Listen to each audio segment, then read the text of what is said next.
Quality of claims का मतलब जरूरत क्यों पड़ रही है हमको इसको बताने के लिए। बेसिकली इसमें नुकसान आप ही का है। दो तरह से हम लोगों की इसमें प्रॉब्लम आती है। अगर हम प्रॉपर डॉक्यूमेंटेशन और सब नहीं करते हैं तो सबसे बड़ी प्रोबेबिलिटी है हमारे क्लेम रिजेक्शन की। क्लेम रिजेक्शन का मतलब आपने प्रोसेस तो किया, मैं नहीं कह रहा हूँ डॉक्टर आपके हॉस्पिटल ने वो पेशेंट का कोई ट्रीटमेंट नहीं किया है या सर्जरी नहीं की है, तो इट्स अ डिफरेंट थिंग। आपने किया भी है फिर भी आपका क्लेम रिजेक्ट हो रहा है। दूसरी चीज डिले इन क्लेम सेटलमेंट, ये भी पॉसिबिलिटी है। अगर आपका डॉक्यूमेंटेशन नहीं ठीक रहेगा तो हो सकता है जो पेमेंट आपको 15 दिन में मिल जाना चाहिए था वो 3 महीने में मिलेगा।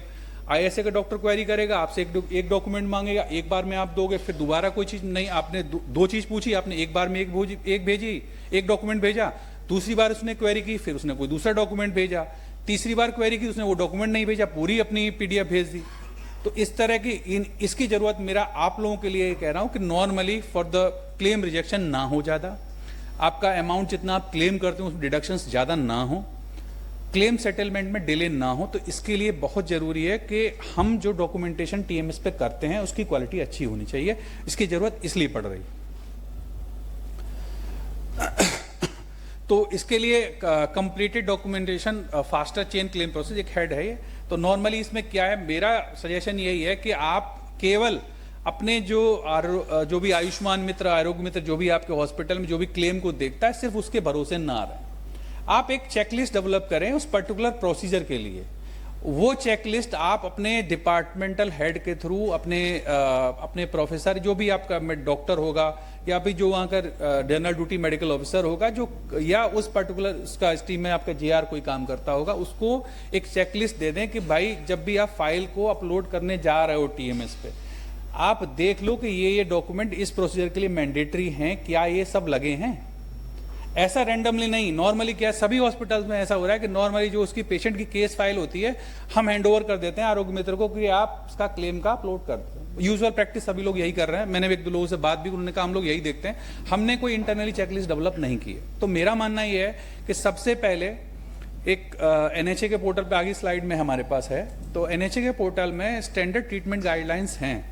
स्टैंडर्ड ट्रीटमेंट गाइडलाइंस में क्लियर कट इंडिकेटेड है कि इस प्रोसीजर के लिए, इस स्पेसिफिक डिजीज के लिए ये these are the mandatory document and these are the desirable document, वो होने चाहिए।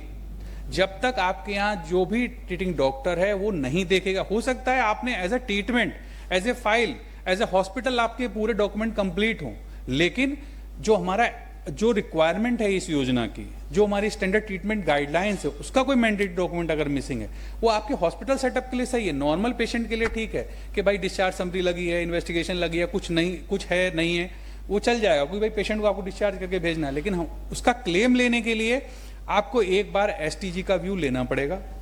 सभी डिपार्टमेंट वाइज आप उसको सेग्रीगेट कर लें। हर एक पर्टिकुलर डिजीज या ट्रीटमेंट के लिए एक स्टैंडर्ड ट्रीटमेंट गाइडलाइन बनी हुई है, उसकी आप चेकलिस्ट बना लें, उस पर्टिकुलर फाइल में लगा दें।